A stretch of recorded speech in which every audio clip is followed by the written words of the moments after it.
Moi, c'est Louane et ma passion, c'est les voyages en train. Et dans cette vidéo, j'ai fait Paris-Santorin sans avion en 2 mois en traversant 8 pays. J'ai partagé cette aventure avec Mathéo et je vais vous raconter toutes nos péripéties. Cette vidéo, c'est l'épisode 2 où je vous raconte nos aventures depuis notre arrivée en Grèce jusqu'à notre retour à Paris. Pour mieux comprendre l'histoire et voir tout notre premier mois de voyage, je vous conseille d'aller voir l'épisode 1 juste ici.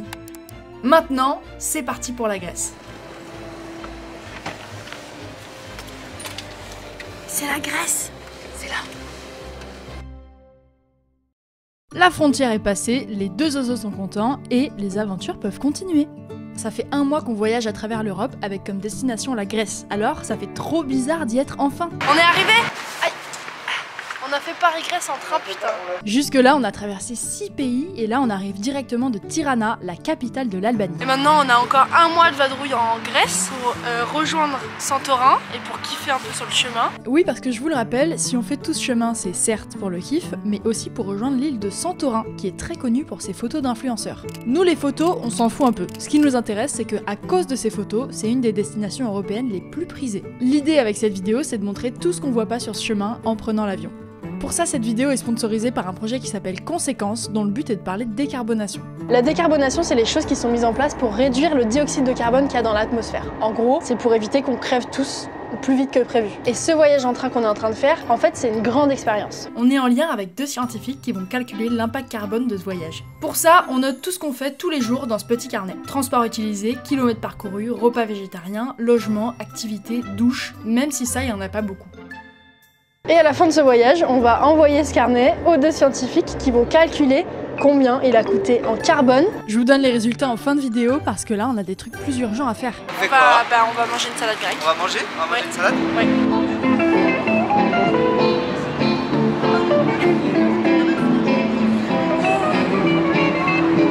Quelle joie de danser en Grèce.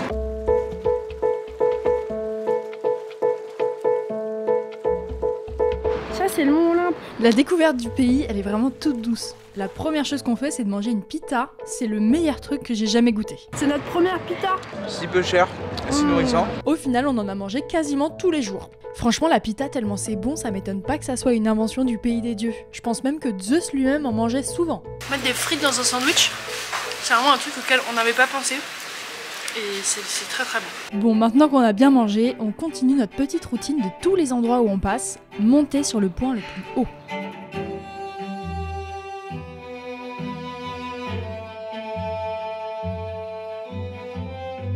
il y a 6 000 ans, il y a des gens qui disaient là-bas sur la montagne en face, il y a les dieux. Ils sont là, ils se font une bouffe. Et nous, de notre côté, on charbonne, on est là, on leur fait des petites offrandes, on se régale quoi. C'est ça ta définition de la mythologie grecque? Bah, c'est clairement ça.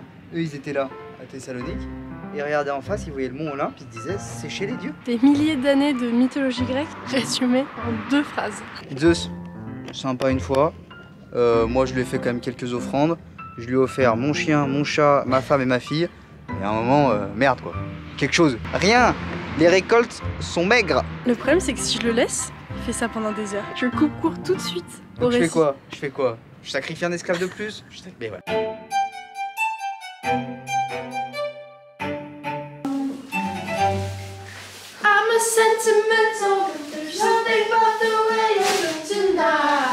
Alors oui, vous allez le voir, pendant toute cette vidéo, Mathéo va avoir des coupes de cheveux farfelues.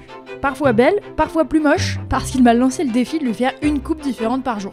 Alors, je me suis amusée. Jour 1. Plutôt moche. C'est parti. Jour 1, plus trop moche. Mais j'ai fait mon maximum, hein. Tu Non, m'avais demandé un truc vraiment pas beau à la base. Ça, c'est ce qu'on monte pas en voyage, mais tous les jours on doit se demander où est-ce qu'on va le lendemain, ou ce qu'on fait le jour même. Et souvent on réserve tout ça et on regarde tout ça dans des positions un peu incongrues. Aujourd'hui c'est allongé à même le sol. Une des questions qu'on me pose le plus quand je suis en voyage, c'est comment tu prévois tes voyages. Et ben voilà comment on les prévoit. On ne les prévoit pas. Là, on est en train de planifier tes mauvaises langues. On planifie pour demain. Quand je dis ça, on me dit ça coûte super cher. Franchement, je suis pas d'accord. Après là, on voyage en janvier, donc c'est beaucoup moins cher. Mais moi, je voyage tout le temps en faisant ça, même en juillet et en août. Je paye jamais une nuit plus de 20 ou 30 euros. Justement, ça laisse plein de liberté. Ça permet de découvrir au fur et à mesure, de demander conseils sur la route et tout. Moi, ce que j'aime bien aussi, c'est qu'on planifie pas non plus. On va voir, genre on débarque quelque part et on se dit qu'est-ce qu'il y a ici.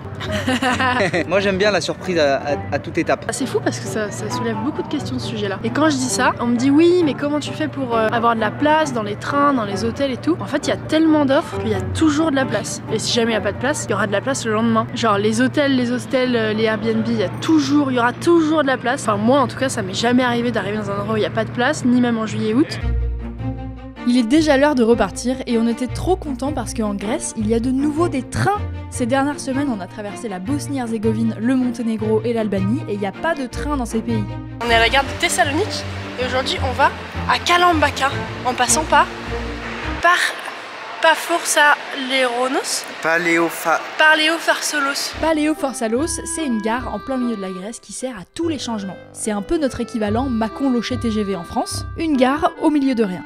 Y a rien, voilà, c'est une gare au milieu des champs en fait. Là, regardez, départure.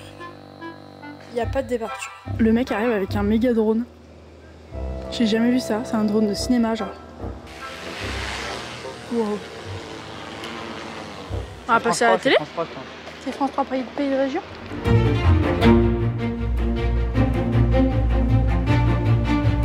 Je suis charmée par ce petit train violet. Alors charmé, oui, jusqu'à ce qu'on découvre notre voisine de cabine. Et non, vous ne rêvez pas, elle vient de brancher son enceinte pour mettre du Akon.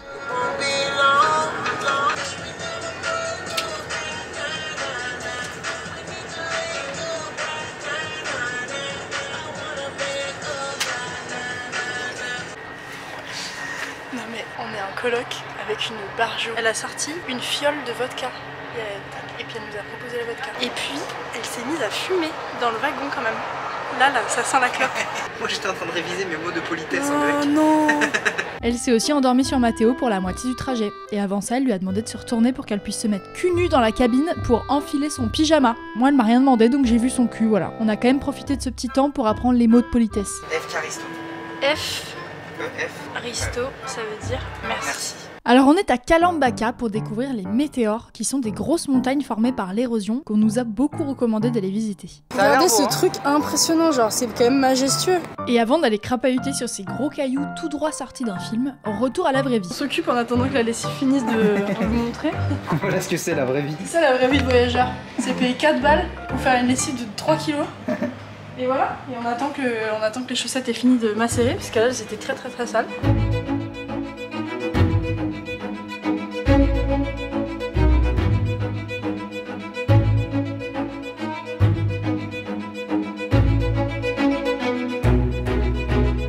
Les cailloux sur lesquels j'étais tout à l'heure, ils sont petits ici. On va donc monter tout ça là. Sur ces espèces de gros cailloux, il y a des monastères. C'est vraiment trop joli, ils sont construits à même la pierre et en équilibre à flanc de falaise. J'ai été charmée jusqu'au drame. C'est trop loin. Il y a ce charmant jeune homme de l'entrée qui m'a dit « Prenez un foulard et mettez-le comme une robe, seulement pour les femmes. » Donc déjà ça m'énerve au plus haut point, mais en plus, regardez cette dégaine. Qu'est-ce que c'est ça? Je suis très militant et tout, je suis pour l'égalité, mais il y a des moments où le patriarcat ça me sauve quand même bien le cul. Et dans cette situation particulièrement. Mais c'est un scandale. Oh non, c'est trop putain. Mais où est la boîte à réclamation? Enfin, en fait... Et c'est les hommes qui ont dit ça? Qui a validé le sac à foulard à l'entrée, le sac à foulard très laid. J'adore quand tu pestes comme ça. Je suis très en colère, Mathéo. Face à ma mocheté, Mathéo a quand même fait un pas pour le souci de l'égalité. Tu remets à égalité le patriarcat? On s'égalise dans la mocheté. Tu vois, ça me redonne un peu le sourire, Mathéo. T'es être moche, autant Mais être en moche fait, ensemble. quitte à être moche, autant tous nous mettre à égalité, en fait. Pourquoi juste moche les femmes? Dans nos malheurs, on s'est fait plein de copains parce qu'apparemment tous les Français étaient réunis dans ce monastère pour admirer la mocheté de ces foulards à cul. On vient de prendre un stop incroyable on est dans un camion, je vous jure c'est un camion là. Et tout le monde voyage à vélo ici. Dites-moi vos destinations. Alors moi je vais en Chine, on a fait une boucle au Maroc et Ouais. ensuite on est allé jusqu'en Turquie et là on est sur le retour pour la France. Nous on est parti il y a 4 mois en direction de la Turquie, Mongolie, après on verra jusqu'où on va. On J'ai mis va ouais, faire un bien tour sûr. du monde, ouais. On a passé la soirée à papoter de nos anecdotes de voyage, c'était vraiment trop chouette. Et à un moment, ils nous ont même convaincus de faire un flash mob. 6, 7, 8, dans 2, 30. Back.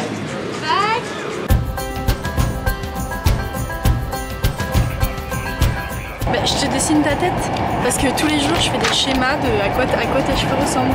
Jour 3, les kikis de fête. 7 sur 10. On a fait Paris-Athènes en train. C'est un truc de fou. Je suis tout content. Bravo. Je suis tout content. Le challenge est presque réussi. Hein. Paris-Santorin, on y est presque. Mais là, on va quand même kiffer à Athènes. On va rester une semaine, voire peut-être plus. C'est un matin à Athènes là. C'est un matin à Athènes. Là. Et c'est chouette. Athènes, c'est une ambiance un peu spéciale, j'ai adoré. C'est un mélange constant d'ancien et de moderne. Il y a des chats partout, des petites rues escarpées et de l'art sur presque tous les murs. On peut voir l'acropole de presque partout dans la ville vu que c'est la chose la plus haute. Il y a aussi de très beaux points de vue et la vie y est douce. Globalement, c'est une ville un peu schlag, donc ça nous correspond bien. On est sur une espèce de montagne, une espèce de bout de rocher au milieu de la ville. Et surtout, il y a plein d'immeubles abandonnés. Je sais pas si vous avez vu la série Salade grecque, mais en fait ça reflète bien la ville. Il y a plein de squats, de tags et de trucs cabossés un peu partout. Bah, ça aussi, c'est complètement abandonné. Hein. J'ai lu que c'était lié aux différentes crises économiques que rencontre la Grèce depuis les années 80. Et d'ailleurs, notre immeuble aussi était un de ces immeubles abandonnés. Prêt vous? On va au 5e étage? Allez, Allez. ou au 7ème sinon. C'est là où on habite. On peut visiter, voilà ce petit chez nous. Ça, c'est notre porte, et ça, c'est que des portes abandonnées.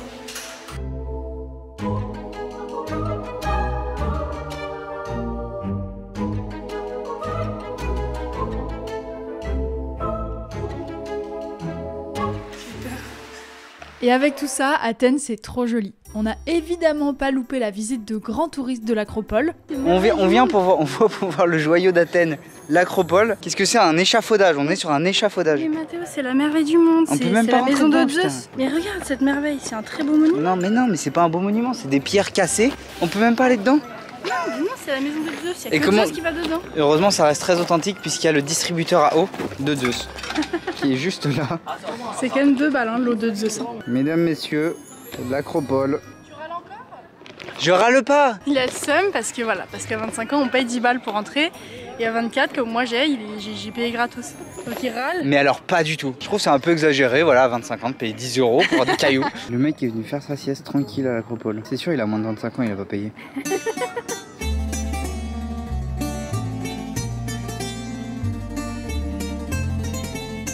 Je crois qu'en fait depuis le début de cette visite je me fourvoie parce que c'est pas du tout la maison de Zeus, c'est le Parthénon en fait. Le Parthénon qui sert à conserver une statue d'Athéna qui est la chef de la cité d'Athènes. C'est ça l'histoire? Bah oui. Non, j'avais pas les bonnes infos. Hein. Donc, j'ai toujours cru que c'est la maison de Zeus. Zeus il habite à l'Olympe apparemment. On l'appellera Zeus. Zeus? Je suis un petit chat, je m'appelle Zeus. J'attendrai les cœurs pour remplir mon ventre. On a aussi profité de ce séjour pour se poser un peu.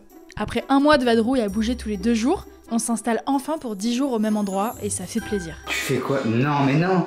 Mais pas du tout, mais pas du tout. J'ai des cheveux trop longs là. Mais putain, mais... J'ai des cheveux trop longs, il faut que je coupe tout. C'est quoi cette musique que tu nous mets, Mathéo? Enfin, C'est quoi cette ambiance là? Qu'est-ce que c'est? c'est très bien. T'aimes pas? On pète des câbles là. Ça fait combien de temps qu'on voyage, Mathéo? Trop longtemps. On en profite aussi pour rattraper le travail en retard. Parce que oui, ce voyage, c'est pas vraiment des vacances puisqu'on crée des vidéos tout le long et c'est notre métier. Dans l'idée, le projet il est génial, mais vu qu'il n'y a pas de budget et qu'il n'y a pas non plus de marque... Et en fait, on le montre pas, mais on travaille plusieurs heures par jour. Comme si on allait au travail, sauf qu'on est dans un train, dans un Airbnb à Athènes ou pieds nus dans un café.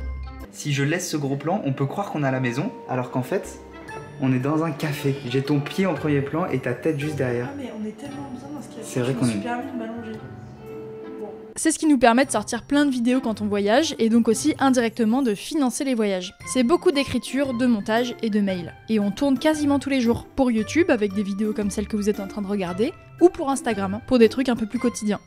Le voyage, en tant que gens qui font des vidéos, c'est surtout ça. C'est surtout trouver des endroits où on peut travailler pendant des heures.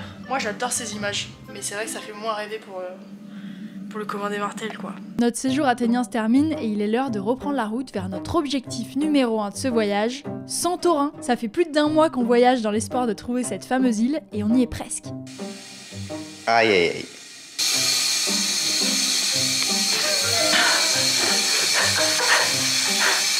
Là c'est le vrai réveil, où il n'y a pas de brossage dedans, il n'y a pas on boit un verre d'eau, c'est on se réveille, on se casse genre. On a une équipière qui va très mal. J'ai un peu envie de pleurer et de vomir, je crois. Le ferry était à 7 h du matin. Il a fallu qu'on se lève à 5 h pour être à l'heure. C'était difficile. Want it all, but I just want to sleep a little bit more.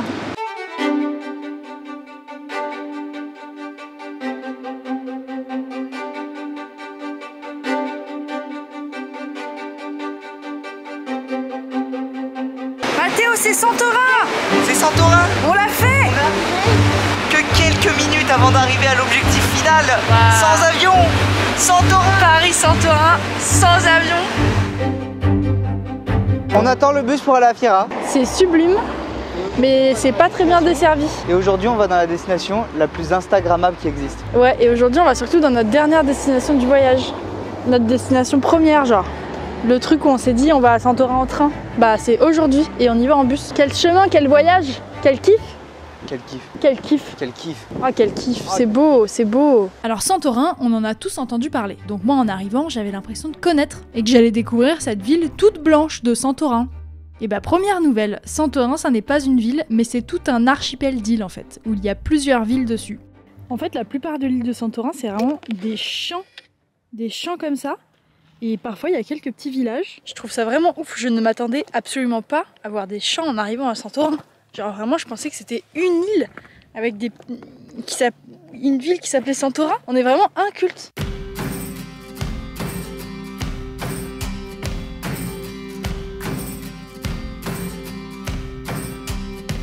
Oh waouh! On en prend mais plein la vue. Mais on en prend plein la vue!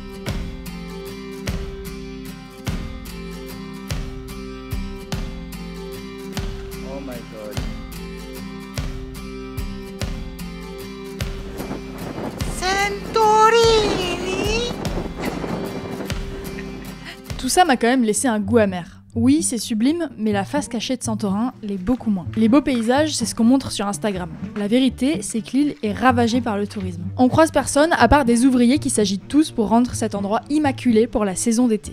On voit défiler des piscines vides ou moisies tous les 10 mètres, et les problèmes de manque d'eau que rencontre l'île ne semblent pas arrêter les travaux. L'eau du robinet n'est pas potable, donc en plus de l'import de bouteilles en plastique, il y a des cadavres qui traînent un peu partout. Là il y a 1, 2, 3, 4 jacuzzi, 5, bon c'est une petite pistoche ça, mais il y a personne dans cet endroit genre, c'est tout en travaux, il y a pas quoi. Regarde ce jacuzzi là, à la vue de tous, dans la grande rue. 1 jacuzzi, 2 jacuzzi, 3 jacuzzi. Il y a personne ici, je comprends pas pourquoi. Il y en a qui sont en marche. En fait, j'ai l'impression de pas avoir le droit d'être là, d'être dans The Truman Show et qu'on repeint le ciel bleu au-dessus de moi. D'ailleurs, toutes les maisons blanches qu'on connaît sont repeintes pour apparaître sans égratignure sur les photos Instagram. Alors ça c'est effrayant, c'est une chambre et un jacuzzi à l'infini. Là aussi il y a ça, ça c'est aussi un bâtiment, ça c'est aussi un bâtiment où il y a carrément une piscine par chambre. Mais c'est devant la route en plus, mais qui veut ça genre? Ils sont en train de construire une pistoche là. En enquêtant pour préparer cette vidéo, je me suis rendu compte que mon expérience d'île fantôme à Santorin ne ressemblait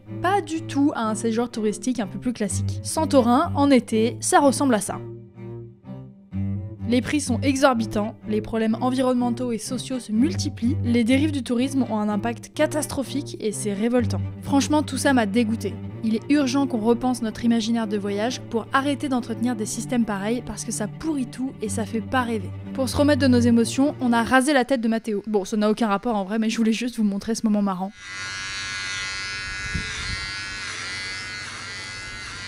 Et il s'avère que Mathéo est en fait un sosie caché de Justin Bieber. Putain, mais là, mais ça va trop bien, genre. Tiens, bah, tu commences comme ça. Putain. C'est où que ça commence?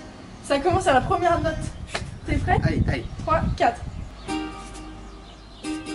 Oh waouh! T'es prêt, Mathéo?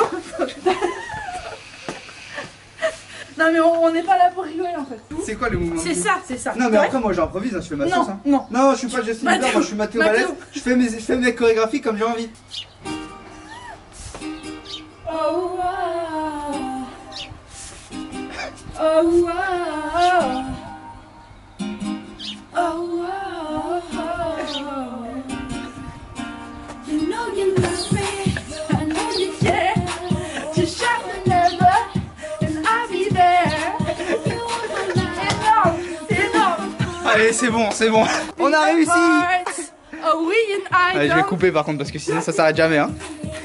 Ça fait quelques jours qu'on est là, donc on pensait déjà connaître un petit peu les environs. Enfin, c'est ce qu'on croyait. Oh, je m'étouffe, on est en train de se rendre compte d'un truc. On est vraiment des gros débilos. Vas-y, je vais chercher où c'est la photo des influenceurs, comme ça on y va cet après-midi et tout. C'est dans une autre ville. On n'a pas regardé en fait où c'était. On s'est dit oui, bah c'est forcément là. C'est dans le coin, c'est bleu. C'est pas là, on est surtout des très mauvais influenceurs. Il va falloir qu'on se fasse une putain de rando pour aller faire les photos d'influenceurs. Ils font pas ça les influenceurs. On est quoi? On est des influenceurs? On est où? On est à Santorin. On va faire cette photo. On est qui nous? On est qui nous? On est qui? C'est là-bas, c'est ça là. C'est loin, c'est 10 km de marche.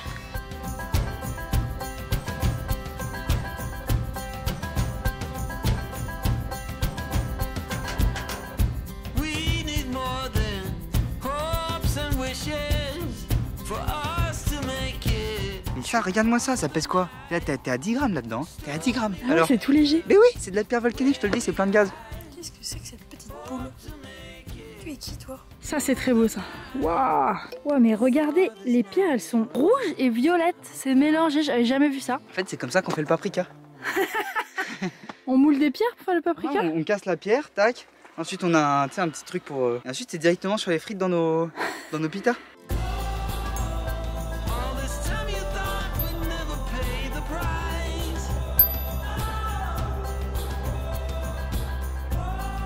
Là, il y a une atmosphère très influence. T'es sûr? Ah bah là, si toi t'as pas envie de placer un petit Rhino Shield là par hasard. On va straight toute la photo des influenceurs, ensuite on va boire des bières et manger. Comme ça on se fait ça et puis on passe à autre chose parce que là, ça commence à être longuet. Ça commence à être relou les influenceurs. Ah ouais, bah ça tire dans les pattes. Hein. On arrive au pays de l'influence. C'est ici. Ici ont eu lieu des dizaines de placements de produits. T'es un chat influenceur toi? C'est un chat influenceur, regarde. Putain, j'ai envie de bouffer des croquettes, je te jure. Waouh, on est parmi nos pères là ou pas? On est parmi. La pistache vide, une de plus. Alors là, figurez-vous qu'on vadrouille dans Oya. Impossible de trouver l'endroit des influenceurs. Ouais, c'est sûr, c'est là, Mathéo. Je suis persuadé, c'est pas là. Mais c'est là-bas, regarde, c'est là-bas. C'est presque ça. Ah! Quoi? C'est pas. Elles sont sur l'escalier là-bas, non? Ce serait ça? Où ça? Où ça? Regarde mais les meufs là-bas. Ah! Mais ça... il est blanc le dôme là? Mais non, mais c'est pas ce dôme moi que j'ai vu. Putain, t'as la photo de la situation? Regarde, c'est deux dômes différents. Mais c'est juste que. Il est pas bleu ce le dôme. A été changé en fait. Non, je suis en train de péter mon crâne. Ah, je suis en train de péter mon crâne. Ils ont repeint le dôme. Ils ont repeint le en dôme. blanc. C'est parce qu'on est en plein hiver et qu'ils vont le repeindre en bleu. Ils ont. Ah non. Non. Ah non. Non. Ah non. Non. Non, non. Après 4500 km de train, de bus, de bateau et 10 km à pied, nous sommes, mesdames et messieurs, dans Instagram. ou genre comme ça. Je marche sur les pas des plus grandes influenceuses mondiales. Elles sont toutes là. Je suis hyper honorée. Ah ouais, les règles, elles sont folles. Quand il y a la queue l'été, c'est notamment interdit de rester plus de 5 minutes pour faire sa photo. Alors moi, je sais pas vous, mais je trouve ça complètement absurde d'en arriver à des trucs pareils pour faire une photo Instagram. Santorin, j'en sors mitigée. D'un côté, je me suis régalée et j'ai vu des paysages magnifiques. Mais je pense aussi que c'est très lié au fait qu'on était seuls sur l'île parce que bondé, je sais pas si c'est très agréable. Et de l'autre, j'ai quand même été marquée par toutes ces aberrations dont je vous ai parlé un peu plus tôt. Je serais jamais venue ici s'il n'y avait pas eu ce projet, et je suis très contente d'avoir découvert tout ça et de pouvoir vous sensibiliser un peu à ma manière. C'est pas le bon dôme, c'est quand même dôme-âge. Excellent, allez. Qui dit objectif atteint, dit bientôt la fin du voyage. C'est quoi ton moment préféré du voyage, Mathéo? Ça me met une pression moi de choisir un seul moment. On fait le top 3. Tu commences par un et j'en fais un après. Mon coup de cœur de ce voyage, en tout cas, c'était la Bosnie, Herzégovine, parce qu'il faut pas oublier Herzégovine. La rencontre avec Charlotte, Mostar, la visite à Mostar, c'était hyper surprenant et trop cool. dirais le moment où on est arrivé en haut de la colline, la Medjugorje. Ouais, de ouf. C'était dans le silence complet, tout le monde faisait des trucs trop bizarres que je comprenais pas parce que je ne comprends pas comment fonctionnent les religions. Le moment où on a mangé la pita à la Loumi à Athènes. Ouais, Moi vrai. franchement la pita à la Loumi je peux plus vivre sans genre. C'est mon top 1 de tous les 1 quoi. Qu'est-ce que t'as vu pendant ce voyage? Des pitas. Des pitas. Je dirais la baignade à Dubrovnik. Ah ouais. Elle était vraiment bien celle-là, on était dans un endroit paradisiaque. L'arrivée à Santorin, elle était incroyable parce qu'on a fait 7 heures de bateau, c'était chouette et c'est sublime en fait cet endroit, c'est symbolique pour nous.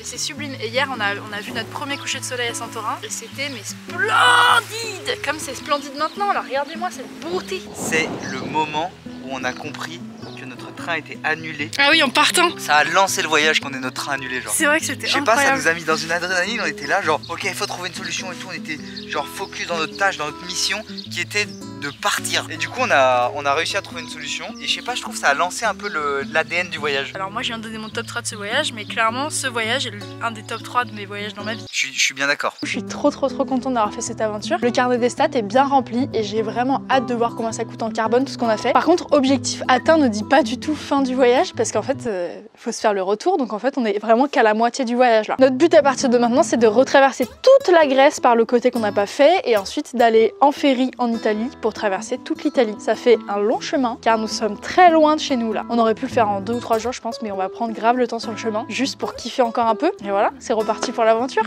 C'est le bilan, mais pas le bilan en fait. On a quand même pris le temps de faire un dernier plouf dans la mer qui était plutôt froide, je vais pas vous le cacher. Et c'est parti pour le retour. Je vais vous le faire en 2 minutes parce qu'il s'est passé plein de choses et que je vous le garde pour une autre vidéo. Mais surtout, j'ai trop hâte de vous donner l'impact carbone du voyage. On a repris le bateau jusqu'à Athènes, puis là on a rencontré Laura et Ima qui voyagent en van jusqu'en Turquie avec leur chiot Cory. Ça, c'est Cory. Non, on a pas. C'est le petit chien Cory. On s'est tellement bien entendu qu'on les a convaincus de faire un détour de 700 km pendant 5 jours pour nous emmener à notre prochaine destination. Au passage, elles nous ont fait découvrir des spots paradisiaques. C'était vraiment une aventure folle et on s'est régalé. De là, on avait rendez-vous à Preveza pour rencontrer Damien, qui est un abonné qui vit sur un voilier et qui nous a fait monter au mât comme des pirates. On a squatté 2 jours chez lui, puis on a pris un ferry pour aller de la Grèce à Brindisi, en Italie. Là, on a mangé des pâtes et on a pris le train jusqu'à Naples. Là, on est aussi resté 2 jours et on a mangé plein de pizzas. Ça s'appelle pizza fritta. C'est un pizza frites. En attendant notre train de nuit qui traverse toute l'Italie jusqu'à Milan. Là, jusqu'à Paris, c'était une partie super relou parce que le train direct est coupé à cause d'un éboulement à la frontière. Donc il faut prendre un train, puis un bus, puis de nouveau un train. Et c'est long! On est fatigué là. Bientôt à la maison. Sur le chemin de la maison. En seulement quelques jours, on a fait tout ce voyage et finalement, c'est l'heure de rentrer à la maison.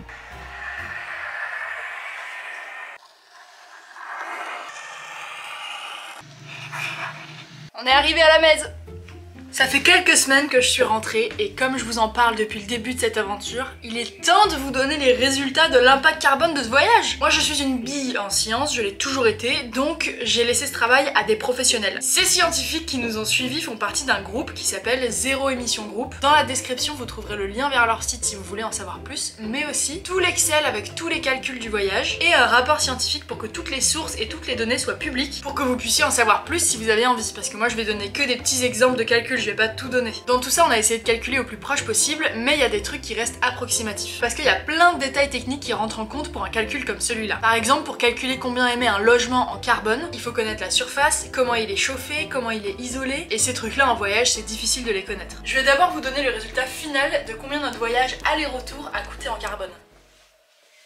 2 mois de voyage, 9 pays traversés, plus de 10 000 km, ça a coûté environ 1975 kg de CO2 à 2. Donc 987 kg de CO2 chacun. Alors comme ça veut pas dire grand chose. Pour un ordre de comparaison, j'ai aussi demandé aux scientifiques de nous calculer un voyage type de 1 semaine à Santorin en avion. Et pour juste un aller en avion, c'est 1491 kg de CO2. Donc seulement un aller en avion, c'est presque égal à 2 mois de voyage en train. Pour la semaine type de vacances, en comprenant l'alimentation avec de la viande à chaque repas, le retour en avion, l'hôtel, les douches, on arrive à 3255 kg de CO2.